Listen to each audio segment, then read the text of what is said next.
Hello નમસ્કાર વિદ્યાર્થી મિત્રો, વેદ ડિજિટલ એજ્યુકેશનમાં આપનું હાર્દિક સ્વાગત છે।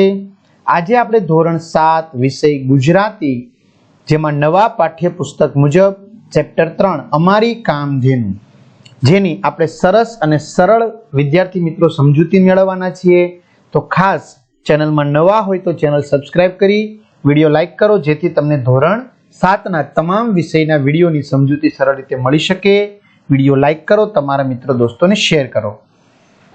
તો ત્રીજું ચેપ્ટર છે અમારી કામધેનુ। હવે વિદ્યાર્થી મિત્રો, કામધેનુ એટલે શું? તો કે ઈચ્છા અનુસાર, બરાબર, આપણી જેવી ઈચ્છા હોય એ પ્રમાણે ઈચ્છા અનુસાર દૂધ આપનારી ગાય, જેને આપણે કહેવાય કામધેનુ।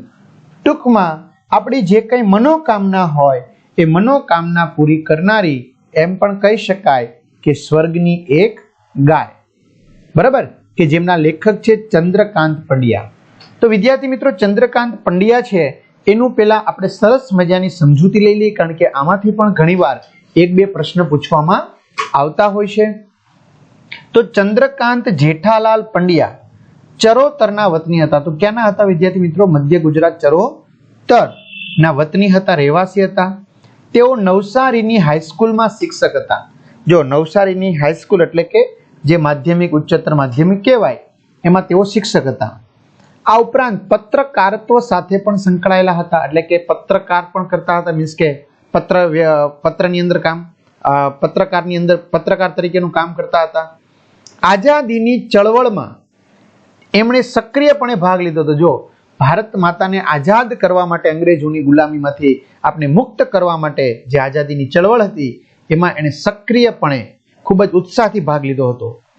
જ્વાળા અને જ્યોત, બાનો ભીખુ, સુદામે દીઠી દ્વારામતી એટલે કે દ્વારકા, ઘડીક સંગ શ્યામ રંગનો એમના વિદ્યાર્થી મિત્રો શું છે? જાણીતા પુસ્તકો છે, જેમાં અગાઉના 7મા ધોરણની અંદર જૂના પુસ્તકમાં બાનો ભીખુ પાઠ વિદ્યાર્થી મિત્રો આવતો હતો, બરાબર છે, જેમાંથી લીધો હતો।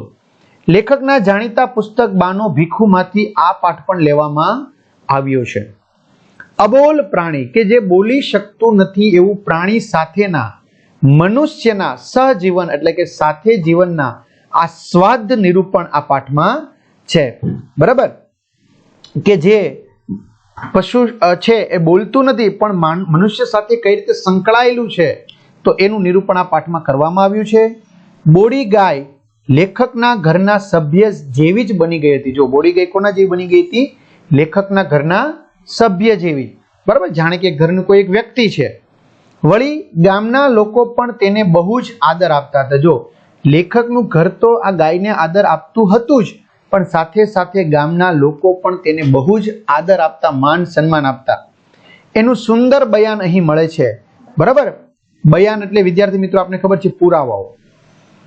લેખકની ભાષા સાદી, સરળ અને અસરકારક છે। તો ચાલો વિદ્યાર્થી મિત્રો પાઠની સમજૂતી લઈએ એ પહેલા ખાસ મારે તમને કહેવાનું છે કે વિદ્યાર્થી મિત્રો આવી રીતે બધા જ વિષયના પાઠ્યપુસ્તકના પ્રકરણની સમજૂતીના વિડીયો, જેમાં ગુજરાતી તમે અત્યારે ભણી રહ્યા છો, સામાજિક વિજ્ઞાન પરેશ સર જેને તમે લાઈવ નિહાળી શકશો, ગણિત જય સર, વિજ્ઞાન ફેનિલ સર, ઇંગ્લિશ નીલમ મેડમ, બધા જ વિષયના પાઠ્યપુસ્તકની પ્રકરણની સમજૂતીના વિડીયો, સ્વાધ્યાય અભ્યાસની સમજૂતીના વિડીયો, વિષય પ્રમાણે મટીરિયલ પરીક્ષા માટે ઉપયોગી અસાઇનમેન્ટ, પરીક્ષાના બધા જ પેપરની સમજૂતીના વિડીયો, પીડીએફ, એકમ કસોટી, સ્વઅધ્યયન પોથી, સ્વાધ્યાય પોથી, આ બધું જ તમે વેદ ડિજિટલ એજ્યુકેશન નામની એપ્લિકેશન જે ગૂગલ પ્લે સ્ટોર કે જ્યાંથી તમે ગેમ ડાઉનલોડ કરો છો તો ત્યાં જઈને ડાઉનલોડ કરી લો, તમારા મોબાઈલ નંબર નાખો, સેન્ડ ઓટીપી કરી દો, 4 આંકડાનો ઓટીપી નાખશો એટલે પેડ કોર્સમાં તમને જુદા જુદા પેડ પ્લાન, તમારા ધોરણ પ્રમાણેના એક્ઝામ પેપરમાં પેપરો, 3 થી 12માં 3 થી 12 ધોરણના વિડીયો તમને પ્રાપ્ત થશે। એમાં તમારું 7મું ધોરણ તમારે પસંદ કરવાનું, વિષય પસંદ કરવાનો, એટલે પાઠ વાઇઝ તમને વિદ્યાર્થી મિત્રો શું મળી જશે? આ વિડીયો છે એ મળી જશે। તો ચાલો વધુ સમય ન લેતા આપણે પાઠની શરૂઆત કરીએ। વિદ્યાર્થી મિત્રો, મને જણાવતા ખૂબ જ આનંદ થાય છે કે જ્યારે હું ધોરણ 6ની અંદર હતો, હું મારો પોતાનો પરિચય આપું છું, 1998-99 ની વાત કરું છું વિદ્યાર્થી મિત્રો, બરાબર। આ સમયગાળા દરમિયાન જો તમારા ઘરના કોઈ વડીલ આ ધોરણમાં હોય ત્યારે ધોરણ 10 ની અંદર આ પાઠ આવતો, ત્યારે પાઠનું નામ અમારે એવું હતું બોડી ગાય. મને ખાસ યાદ છે વિદ્યાર્થી મિત્રો, બરાબર. અને એ પાઠ હું ભણ્યો છું ને આજે તમને આ ભણાવું છું, એટલે મને બહુ મજા આવે છે કે આ પાઠ જાણે કે મારા જીવનનો એક ભાગ હોય. તો શું કહું છું મિત્રો કે અહીંયા લખેલું છે કે અમારે ત્યાં એક ગાય હતી. હવે સ્વાભાવિક છે કે આપણે ગામડેના વિદ્યાર્થી હોય તો એ, શહેરના વિદ્યાર્થી હોય તો એ, આપણે ગાય પાળતા હોઈએ છીએ, કૂતરું પાળતા હોઈએ છીએ, આપણે પ્રાણી પાળતા હોઈએ છીએ, ગાય, ભેંસ, બળદ, ઘોડા વગેરે, જેને આપણે પાલતુ પ્રાણી કહીએ છીએ. સફેદ રંગની કાઠિયાવાડી ગાય. જો ગાયની પણ ઘણી બધી જાતિ છે. કાઠિયાવાડી ગાય, દેશી ગાય, ગીર ગાય, કાંકરેજ ગાય, રાતી સિંધી ગાય, સાહિવાલ ગાય, બરાબર, ડાંગી ગાય, એમ આ કાઠિયાવાડની હતી, સૌરાષ્ટ્રની કાઠિયાવાડની, એટલે કાઠિયાવાડી ગાય. ટંકે 8 શેર દૂધ આપતી. ટંકે એટલે કે એક ટકમાં.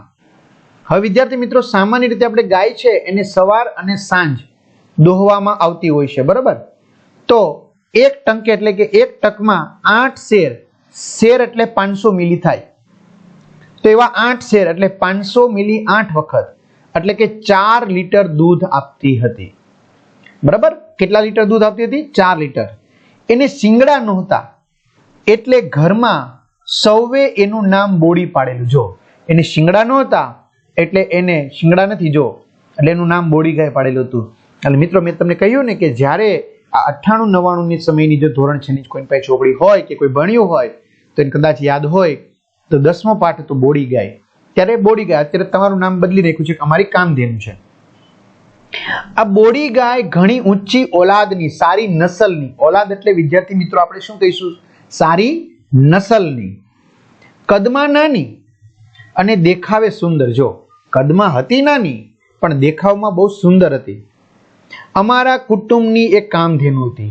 કામધેનુ એટલે મેં તમને કીધું એ વિદ્યાર્થી મિત્રો કે ઈચ્છા અનુસાર અમને દૂધ આપનારી હતી, અમારી મનોકામના પ્રમાણે.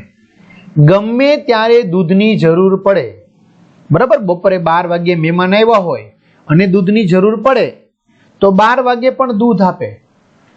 બોલો, નકર સામાન્ય રીતે આપણે પશુને સવાર સાંજે જ દૂધ આપતા હોય, પણ આ તો ગમે ત્યારે દૂધની જરૂર પડે, વેળા કવેળા, એટલે કે સમય હોય કે ન સમય હોય, એટલે કે ગમે ત્યારે, સમયે કે ક સમયે, થોડુંક ઘાસ, થોડુંક તમે એને ઘાસ આપી દો, અથવા તો ચંદી છે એ ખવડાવો, બરાબર. આપણે ખાંડ બાંધ જે કહેતા હોઈએ તે તમે ખવડાવો એટલે એ દોહવા દે, બરાબર. એટલે દોવા આપી દે.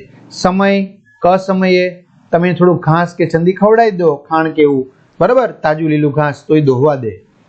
બીજી ગાયને દોહતી વખતે પગ બાંધવા પડે. વિદ્યાર્થી મિત્રો, એમ કહેવાય છે કે શાસ્ત્ર પ્રમાણે કે ગાયને ક્યારેય પગ બાંધ્યા વગર દોહવી જોઈએ નહીં, બરાબર. કારણ કે એ પગ પછી મારે તો ભેગું ન થાય.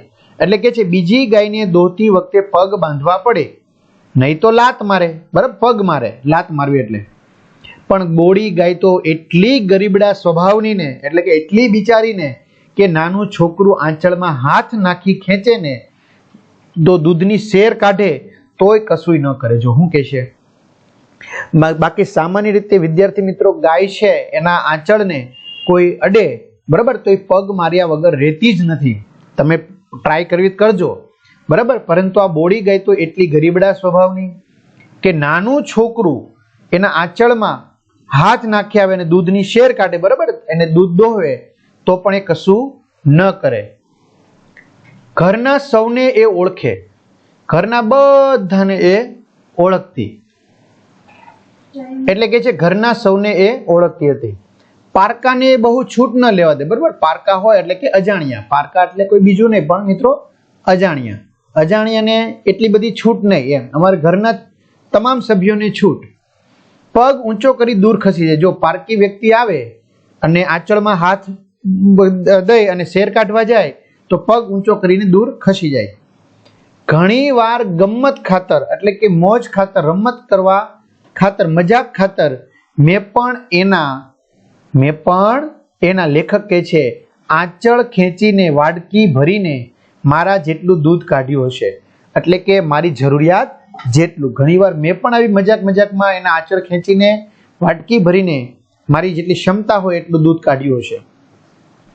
બા બાપુજી એટલે કે મમ્મી પપ્પા અને ઘરના સૌ એને બહુ લાડ કરે, બરાબર, બહુ પ્રેમ કરે. અહીંયા લાડ એટલે કે નાના બાળકની જેમ કઈ ખોળામાં તેડવાનું તો ન હોય, પરંતુ એને પ્રેમ કરે, વહાલ કરે, એના માથામાં હાથ ફેરવે એમ. તેનો દરરોજ ખરેરો કરે, બરાબર, એટલે કે દરરોજ એને માલિશ કરે, બરાબર.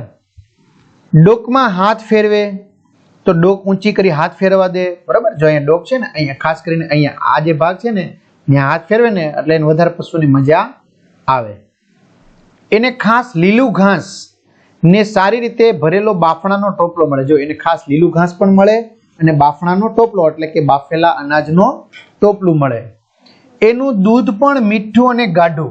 ગાઢું એટલે મિત્રો ઘાટું, બરાબર. એનું દૂધ પણ કેવું સરસ મજાનું મીઠું અને ગાઢું. ગાઢું એટલે કે ઘાટું. માં મને દરરોજ સવારમાં એનું દૂધ જ આપે. માં છે મમ્મી, મને દરરોજ સવારમાં એનું દૂધ આપે. ક્યારેક તો બા દોહતી હોય ત્યારે વાટકો લઈને હું ત્યાં ઊભો રહું. જો ક્યારેક તો બા ગાયને દોહતી હોય તો ત્યારે જ હું વાટકો લઈને હું ત્યાં ઊભો રહી જાઉં. અને બા તાજું ફીણ વાળું, મિત્રો જ્યારે ગાયને દોહવામાં આવે કે ભેંસને દોહવામાં આવે ત્યારે જે દૂધ હોય એ તાજું ફીણ વાળું હોય, બરાબર, જેને શેડ કઢું દૂધ કહેવાય, બરાબર. એટલે કે તાજું શેડમાંથી કાઢેલું દૂધ. ગાયની જે આંચળ છે એની જે શેડો ફોડી એમાંથી દૂધ કાઢે એને કહેવાય શેડ કઢું દૂધ. ભરી દે તે હું ગટગટાવી જાઉં, તે હું પી જાઉં. તો હું ગટગટાવી જાઉં એટલે હું પી જાઉં, બરાબર. શેડ કઢું ખબર પડી કે વિદ્યાર્થી મિત્રો? હા, તાજી ગાયને દોતા હોઈએ, બરાબર, એટલે કે શેડ ફોડતા હોઈએ, બરાબર, અને એમાંથી જે દૂધ મળે તે શેડ કઢું દૂધ આપણે કહીએ, ટૂંકમાં તાજું દૂધ એમ. ગામના લોકો પણ ગાય માતાને બહુ માન આપે. જો હવે ઘરના પરિવારને તો લાડ કરતા જ હતા ગાયને, પણ ગામના લોકો પણ આ ગાય માતાને બહુ માન આપે, એ પણ લાડ કરે, સન્માન આપે. ગોવાળમાં જાય એટલે કે જે આ ગોવાળ છે ગાયો અને ભેંસો ચરાવવા જતા હોય તો એ ગામની જુદી જુદી ગાયો ભેંસોને ચરાવવા માટે લઈ જાય.